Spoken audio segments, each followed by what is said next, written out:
Tuition teacher. আমার নিজেরই পড়ার টাইম নেই, কিন্তু আমি সময় করে টিউশন পড়াইতে যাই।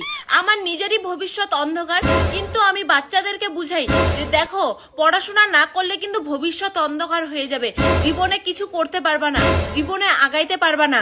আমার নিজেরই ভবিষ্যৎ উজ্জ্বল নাই, আমি আবার টিউশন ছাত্রদের ভবিষ্যৎ উজ্জ্বল করার জন্য ওদেরকে টাইমে টাইমে পড়াইতে যাই। আমার পরীক্ষা চলে আসছে, আমার নিজেরই পড়ার টাইম নেই, কিন্তু আমি ছাত্রদের পরীক্ষা চলে আসছে বলে এক্সট্রা করে ক্লাস করাচ্ছি। আমি বাড়িতে পড়াশোনা করতেছি না বলে আমারই মনে হচ্ছে যে আমি ফেল হয়ে যাব, এরকম মনটা বলতেছে। কিন্তু আমি এদিকে ছাত্রদেরকে বুঝাচ্ছি ফেল করা কিন্তু যাবে না, ফেল করলে কিন্তু একদম মান সম্মান একদম প্লাস্টিক করে দিই। কিন্তু অথচ আমি নিজেই এদিকে বাড়িতে পড়তেছি না। এদিকে আমার নিজেরই ভবিষ্যৎ অন্ধকার, এইদিকে আমি আবার ছাত্রদের ভবিষ্যৎ উজ্জ্বল করার জন্য যাচ্ছি।